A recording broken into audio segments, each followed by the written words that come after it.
Boa noite, pessoal. Nós estamos num momento muito especial que começa hoje, na primeira sexta-feira útil de 2025, primeiro final de semana. Então, nós estamos começando uma série de estudos bíblicos baseados exclusivamente na Bíblia. Não é doutrinamento, não vamos tratar de igreja nem de nada. Nós vamos falar da Bíblia Sagrada, a Bíblia como ela é. Não é um estudo longo. Nós vamos ficar dentro daquele máximo de 50 minutos. Teremos espaços para perguntas e respostas. Se a pergunta for muito complexa, que dependa de um pouco mais de tempo, a gente vai e responde na outra sexta-feira. O projeto começa hoje, a gente não sabe quando vamos terminar. Teremos isso todas as sextas-feiras. Como vocês viram o convite, o tema é sobre os seguindo os sinais. Se você olhar a minha tela aqui, isso me acompanha há muito tempo. Estou seguindo os sinais que ele deixou. E que sinais são esses? Do que eu estou falando? Se a gente vai estudar a Bíblia, nós vamos saber primeiro o básico, e nós vamos partir do básico. Eu não vou ficar aqui preocupado se com o grau de conhecimento que você já tem. Nós vamos partir do básico, mas não é um basiquinho de tudo. É para a gente entender e pegar o fio da meada, chegarmos na mesma página e daí a gente partir em direção ao que a gente está, ao nosso propósito. E o propósito é focar exclusivamente na vinda de Cristo alicerçada na Bíblia. Então, o que vamos começar agora? Eu vou compartilhar minha tela com vocês para. Deixa eu só ver se está tudo ok. E está.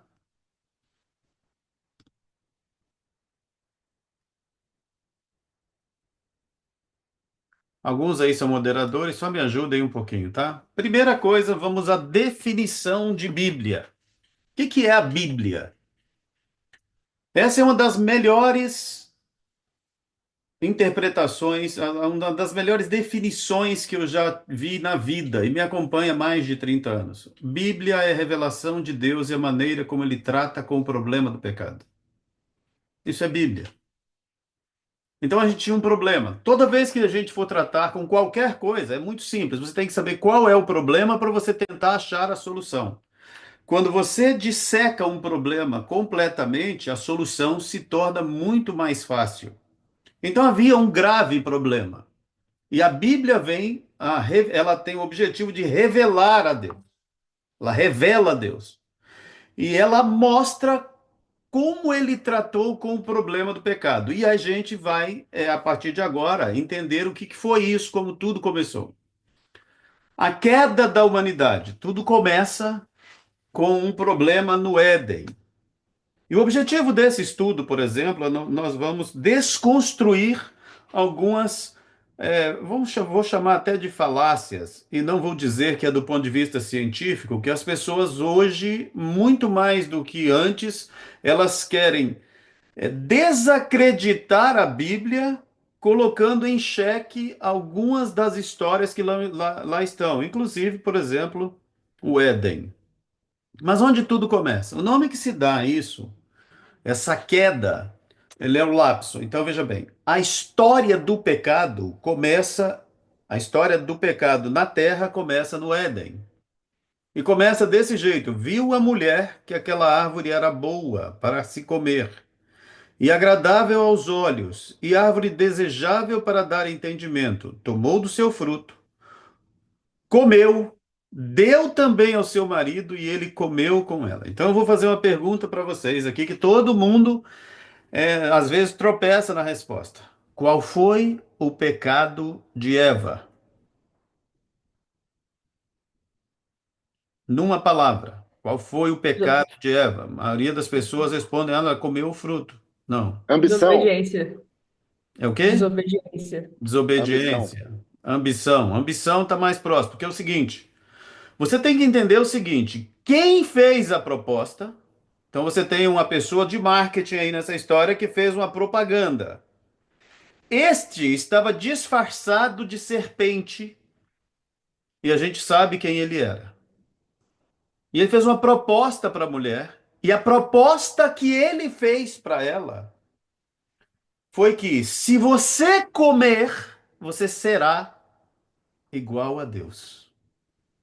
E aí, qual foi o pecado da mulher? Não foi comer o fruto, foi querer ser igual a Deus. Tá aqui, ó. E viu que a árvore era desejável para dar entendimento. Qual entendimento? A proposta da serpente. Seus olhos vão se abrir e vocês serão como Deus. Então, primeiro a gente tem que entender que o problema lá, ele é muito mais profundo. E por que que isso é muito mais profundo? O cara que propôs foi expulso de onde estava porque ele quis também ser igual a Deus. Ele não quis ser maior do que Deus, nem melhor do que Deus, porque ele sabia quem era. É impossível querer ser maior do que Deus. Ele sabia quem era. Mas sobre esse tópico a gente vai estudar depois, porque quando falarmos dos sinais, aí nós vamos tratar bem de perto desse camarada. Então ele sabia, então ele queria ser igual a Deus. O que ele propôs para a mulher foi: você também será igual, não maior nem melhor.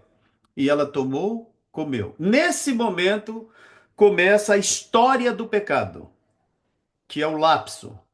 Então vinha um plano de perfeição e aqui tem uma pausa, que é o lapso. E aqui começa a nossa história.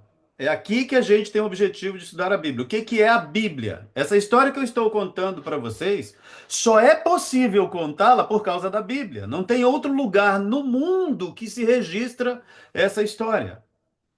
Então, inclusive, os críticos da fé e da palavra, eles se baseiam na própria Bíblia para criticá-la, porque não existe outra fonte de informação. Não tem lugar nenhum. É aqui e somente aqui. Tudo brota daqui. Vamos entender então o que passa. Então, no momento que ela toma, olha os personagens dessa história aqui. São quatro: a mulher, seu marido, uma serpente e o próprio Deus. Então, no momento que acontece o problema, Deus se apresenta e faz as perguntas. Ele faz uma pergunta para o homem, e na primeira crise ele trai a sua esposa, a mulher que tu me destes, eu não vou entrar no detalhe. Ele pergunta para a mulher, ela diz: a serpente me enganou e eu comi. Ela não mentiu, ela não dissimulou, não transferiu. Ela assumiu, a serpente me enganou, verdade, enganou mesmo, e eu comi. E para a serpente, ele não dialogou com ela. Para a serpente, ele deu uma sentença e ele diz o seguinte: porei inimizade entre ti e a mulher. Isso é sentença. Entre a tua semente e a sua semente.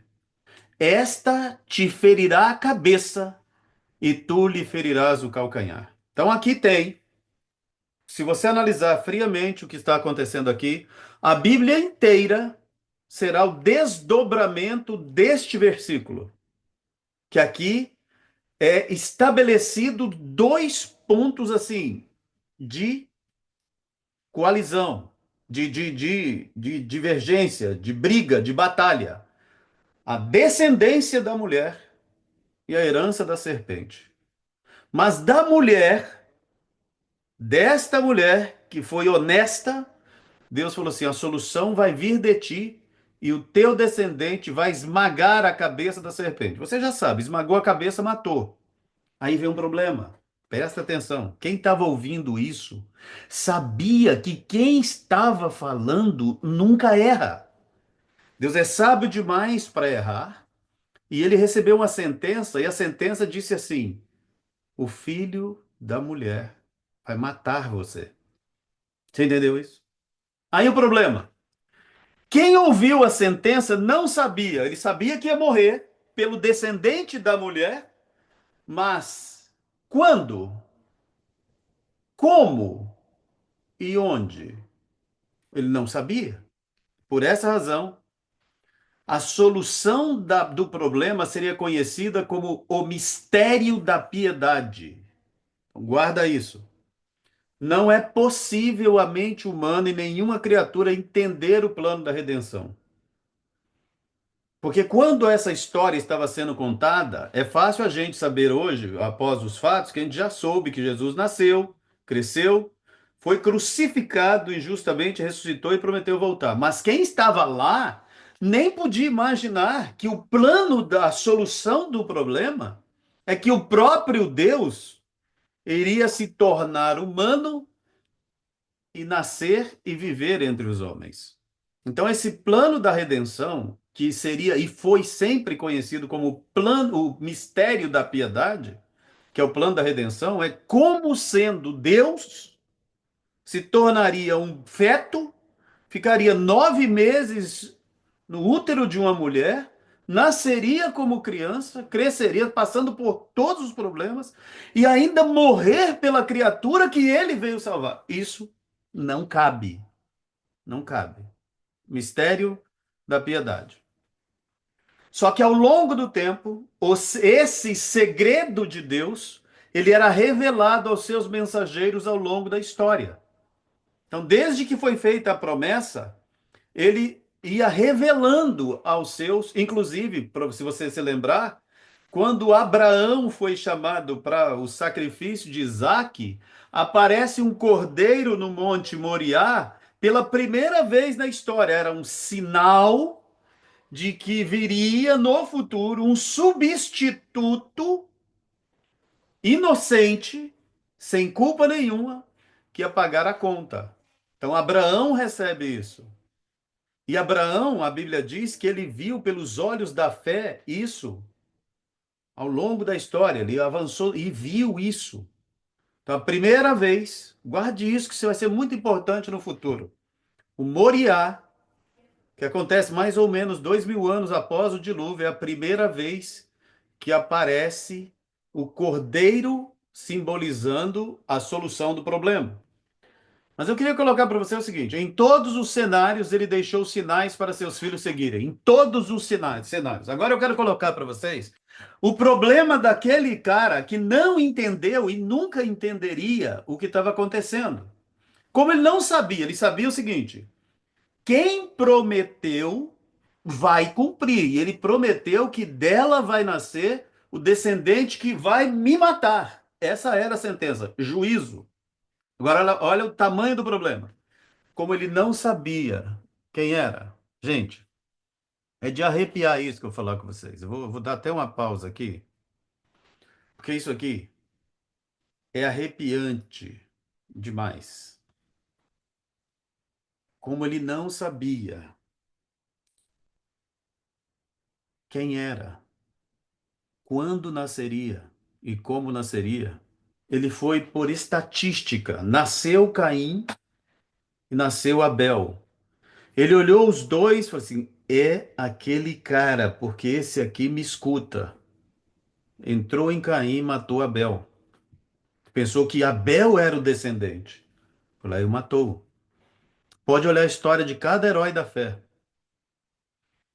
Chegou um negócio a tal ponto que chegou um momento ele falou o seguinte: bom, eu não consigo descobrir quem é, vou perverter essa humanidade inteira, porque dessa forma não nasce. Deus mandou o dilúvio. E recomeça a história com Noé e seus filhos. Pode olhar, aí nasce Sansão. O homem mais forte que existia, ele falou assim: é esse o cara. Pode olhar o que aconteceu com Sansão. Sansão foi vencido por tentações uma após a outra. Ele era o escolhido de Deus, mas não para ser o Messias. E ele foi destroçado. E assim ele foi ao longo da humanidade. Agora veja bem, ele sabia que a herança era humana, isso ele sabia. Eu estou acelerando muito no tempo para você entender o tamanho do problema. Quando o povo de Israel se forma, eles são levados para a Babilônia. Você sabe o que Nabucodonosor fez com os príncipes de Israel? Ele castrou todos eles. Adivinha por quê? Porque ele pensava, vai nascer desse povo. Pô, ele foi olhando, bom, é esse o povo. E é daqui que vai nascer. E é aqui que eu vou trabalhar. Não deu certo, castrou todo, Daniel, seus companheiros, todos eram eunucos. Aí ele perverteu o povo. Por quê? Porque ele não sabia nem quando, nem como e nem onde. Quando o filho de Maria nasce, ele não tinha certeza. Por isso que ele dizia: se tu és. Ele queria uma prova.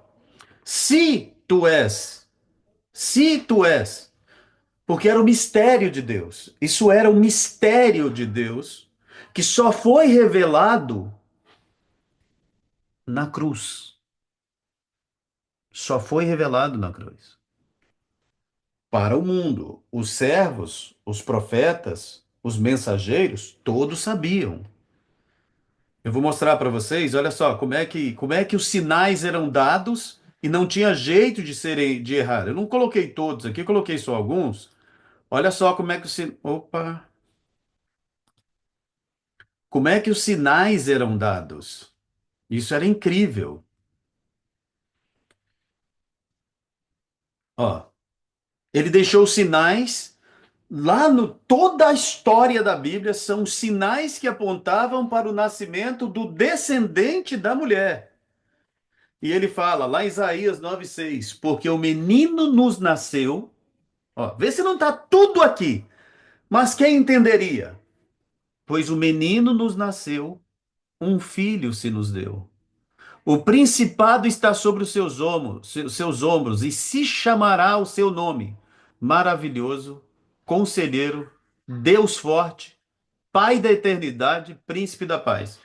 Hoje nós estamos após os fatos, mas você acha que a galera que lia isso lá naquele tempo podia imaginar que isso estava se falando do próprio Deus que iria se transformar num bebezinho? Tá aqui, tá revelado. Ele falava lá, e tu, Belém Efrata, posto que é pequenininha, falava de tudo. Chega Isaías 53, tá? Os sinais foram dados. Olha só, os sinais. Será uma virgem, uma cidade pequenininha, cidade de Davi. Todos os sinais para que todos soubessem, os que estivessem observando, que quando nascesse, eles saberiam que aquela era a solução para o problema do pecado, que foi que começou no Éden. Mas eles não entenderam. A Bíblia fala o seguinte: ele veio para o que era seu, mas os seus não o receberam. Então, quando você entende isso e vai vendo os sinais, por isso que eu quero que a gente entenda, os sinais que ele deixou não podem estar errados. Porque da primeira vez deu tudo certo e o filho nasceu. Eu quero voltar. Opa, deixa eu tirar a tela de novo aqui, que eu quero agora o que eu tinha de slide para mostrar para vocês. Já foi, é só isso aqui. Eu quero que a gente entenda isso, que eu estou colocando aqui para ficar bem claro para a gente. O propósito desse primeiro estudo aqui, é que a gente saiba que, da mesma forma como Deus fez uma promessa em forma de profecia, e tudo aconteceu ao longo do tempo até o nascimento do Cristo e não teve nada que falhou, ele também prometeu, o Cristo nascido, morto e crucificado, prometeu voltar. E quando Deus promete, ele não traz jamais. E se ele prometeu e deixou os sinais, da mesma forma como foi lá, também será agora. O que é que nós precisamos fazer? Entender os sinais para segui-los. Aqueles que entenderam o sinal naquele tempo, por exemplo, que chamam de reis magos, mas os sábios do Oriente, eles acompanhavam o sinal e foi até onde o bebê estava. Então, se seguir o sinal, vai chegar. E se não seguir, vai crucificar. Você entendeu o problema, que é sério? A Bíblia, a Bíblia não te deixa cego. Outra coisa, a Bíblia nunca pediu fé cega. A Bíblia não fala de fé cega. Acreditar sem conferir e confirmar. Fé não é cega, pelo contrário, a Bíblia fala assim: a fé É a certeza das coisas que se esperam e a convicção de fatos que não se veem. Então, você que está aqui, que veio para essa sala sabendo que era um estudo bíblico, eu sei, você está querendo entender e aprender, mas eu vou lhes dizer uma coisinha. Conhecer a Bíblia traz consigo uma responsabilidade. A responsabilidade de passar adiante o que aprendeu. Nós, quando a gente olha para trás e vê a história, a gente viu tudo o que aconteceu. Agora, nós somos a geração que vai presenciar fatos inacreditáveis. E como eu observo isso há muito tempo, eu me propus a fazer isso. Não tem objetivo nenhum de ganhar nada com isso. Mas como eu estou observando há muito tempo e perguntas muitas que foram feitas e até pedidos de fazer isso aqui, eu comecei um estudo que começa hoje e não tem data de terminar. Virão perguntas, virão dúvidas, outras pessoas chegarão aqui. Nós vamos ver coisas e nós vamos estar em estudo bíblico e fenômenos inacreditáveis acontecendo. Para que você tenha uma ideia, enquanto nós estamos nessa sala, o planeta Terra está sendo bombardeado pela maior tempestade solar de todos os tempos. Você sabia disso? O Sol está jogando ondas para a Terra como nunca antes. O que que a sua Bíblia diz? Haverá sinais no Sol, na Lua e nas estrelas. Quando você olha para o cenário do mundo ao seu redor, você vê que tem algo estranho com esse mundo. Muito esquisito. Pô, chuva no deserto e quando não pensava, neve no deserto. Seca na Amazônia. Coisas acontecendo terríveis. O que que tem de errado com o mundo? A Bíblia disse isso. Eu vou aproveitar, na próxima sexta-feira, eu vou trazer para vocês duas evidências de uma impossibilidade bíblica e que aconteceu, e vocês vão entender que vale a pena acreditar nos sinais que estão aqui e se segui-los, nós acabamos nos braços de Deus. Perguntas? Tá aberto aí? Tá aberto os microfones? Sim. Tem alguma pergunta? Alguém quer perguntar alguma coisa? Eu estou meditando sobre o que você falou, Tiago. Ok. Nenhuma pergunta?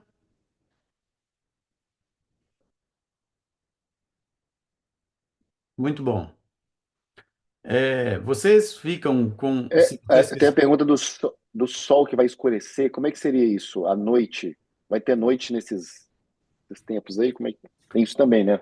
Tem. Então, veja bem, a pergunta que você fez, vamos pensar no nascimento de Jesus Cristo. Quando ele nasceu, fez sol à meia-noite, quando ele morreu, fez-se noite ao meio-dia. Como Deus está acima das leis, as leis astronômicas, as leis da física, da química, Deus está acima de tudo isso, porque ele não se limita a nada disso. Ele prometeu que haveria alguns sinais específicos. Por que que ele falou os sinais no sol, na lua e nas estrelas? É muito importante que eu passe para vocês como a profecia é dada. Isso é muito interessante de saber para você saber que não existe possibilidade de estar errado. A gente vai fazer uma viagem agora, mais que astronômica. Nós temos um pouquinho de tempo, então eu quero que você entenda isso. Isso aqui vai ser maravilhoso se você entender. Você conhece o tempo do verbo, não conhece? Passado, presente e futuro, certo? Passado é o fato ocorrido imediatamente antes do presente. Esse é o passado. Quanto tempo dura o passado? Uma eternidade. E o futuro? São todos os fatos que ocorrem imediatamente após o presente. Tá bom? Isso é o futuro. Agora, o que que é o presente? Presente. Presente para Deus é eterno. Quando ele revelou o seu nome, ele diz: Eu sou o que sou. Então, o tempo da criatura, que limita a criatura, Não é o tempo que limita Deus. Deus está acima disso. Deus é atemporal. Ele não tem. Não pense em Deus com átomos, porque átomo define a matéria, é a base da matéria. Não pense que Deus está limitado a tempo. Não está. Então, como é que a profecia é dada? Aí é incrível. Isso é fabuloso demais se você entender. Entrou um amigo meu aqui, esse é o meu amigo pastor César Reis. Ele adora, que eu sempre uso essa palavra extraordinário. Isso é extraordinário demais, é a cabeça pira. Fica olhando. A profecia é dada da seguinte forma, e por isso que ela não pode errar. O presente para Deus, ele se expande na eternidade. Então, para ele, não existe diferença. O passado, presente, futuro para Deus é a mesma coisa. Então, por isso que ele diz o seguinte, que o reino que vos está preparado antes da fundação do mundo. Mas espera aí, isso vai ser no futuro? Mas para Deus não tem isso. Da mesma forma, ele pega o profeta, e ele mostra ao profeta o fato acontecendo para o profeta no futuro. E ele vai e diz: escreve, porque essas palavras são fiéis e verdadeiras. Então veja bem, a profecia não pode falhar. A profecia não é uma bola de cristal, não é um oráculo, como o oráculo de Delfos, não. A profecia é dada, que Deus dá ao seu mensageiro, ao seu profeta, porque ele mostra para ele o fato acontecendo. Por isso que Pedro vai dizer o seguinte, que ele viu o céu se enrolando com o pergaminho. Ele não conseguia entender o que estava acontecendo e ele tinha que descrever. E aí vem um detalhe. O profeta escreve na linguagem da época, usando os recursos que tem para descrever. Por exemplo, o profeta fala que viu estrela caindo do céu. Estrela não cai. O que ele viu? Ele viu meteoros e descreveu como estrela. Quantas vezes nós vimos um meteoro e chamamos de estrela cadente? Estrela cadente não existe. Mas a linguagem a inspiração é divina, mas ele usa o recurso, o profeta usa o recurso do seu tempo, por isso que ele escreve naquela época, com as palavras da época, e isso é uma das formas de interpretar a Bíblia. Não dá para você pegar algo que aconteceu lá 2.000 anos antes de Cristo e querer exatamente como é hoje, costumes e culturas totalmente diferentes. Então, dessa forma, Luiz, como você falou, o profeta que foi Joel, ele recebeu de Deus ele mostrou para Joel o fato acontecendo para o profeta no futuro e para Deus, presente e eterno. E o profeta foi e falou assim: o sol escurecerá, a lua se transformará em sangue. Fala, as estrelas cairão do firmamento, os jovens profetizarão. O que é? Olha só, o que é o sol escuro? Eclipse. Eclipse? É o eclipse. O que é lua de sangue? O eclipse invertido. A Terra fica entre o Sol e a Lua, e aí a Lua fica vermelha. Só que, como isso é um sinal profético, você tem que fazer as análises e a convergência de fatores, porque ele não falou só esse sinal, ele diz que astronomicamente sinais no Sol, na Lua e nas estrelas, e na Terra. Ele fala de comoção nas nações, de guerras, fala de pandemias, de epidemias, de fome, de terremotos, de maremotos, e você também olha para o mundo político, para o aspecto religioso. Então, tem vários sinais. E é ao olhar para estes sinais, a convergência deles, que você saberá que o tempo está próximo. Nós somos a geração que está testemunhando, que vai testemunhar os maiores sinais que antecedem a volta de Cristo. Esse é um privilégio. Só que a gente tem que tomar cuidado com os enganos, porque também aquele inimigo lá do Éden também sabe. Se nós estamos estudando aqui, ele viu isso lá antes de cair. Ele sabe quem é Deus, sabe tudo. Então ele também tem o seu projeto. Qual é o projeto Ele tem dele? 6.000 anos de existência, né? Imagina. É um pouquinho mais. A Terra tem 6.000 anos de história, de criada, e ele um pouquinho mais. Então o que a gente precisa entender? Por que a gente precisa estudar a Bíblia? Porque é aqui. E nenhum outro lugar. Não é no púlpito de uma igreja, na boca de um pastor, de um Nostradamus da vida, de um papa ou de. Não, não é. É na Bíblia que está. E é ali que está o segredo, que quem estiver alicerçado não será iludido e enganado. Por isso que o tema é Bíblia. Nós vamos estudar a Bíblia como ela é, a revelação de Deus e a maneira como ele trata com o problema do pecado. É isso que nós vamos fazer, que nós estamos fazendo. E se você se debruçar lendo a Bíblia, fiel é Deus, que não vai deixar que os seus filhos sinceros sejam iludidos e enganados. E presta atenção no que eu vou lhes dizer. O próprio Cristo disse que se o tempo não fosse abreviado, até os escolhidos seriam enganados. Então você tem ideia do que o outro cara está fazendo, que tipo de ardil ele está fazendo? Ele teve a petulância de chegar para Cristo e falar: tudo isso te darei se prostrado me adorares. Pô, brincadeira. Então você acha que o que ele está planejando é pequena coisa, mas você não tem que saber o que está fazendo o outro reino. Você tem que saber o que fazer neste reino. É isso que é o importante. Esta era o nosso estudo de hoje. Sexta-feira, nós vamos trazer uma análise para confirmar que o profeta não erra, porque ele vem de Deus, essas informações, e a gente vai continuar com os sinais que ele deixou para dizer para a gente a que altura estamos da volta de Cristo. Tudo bem?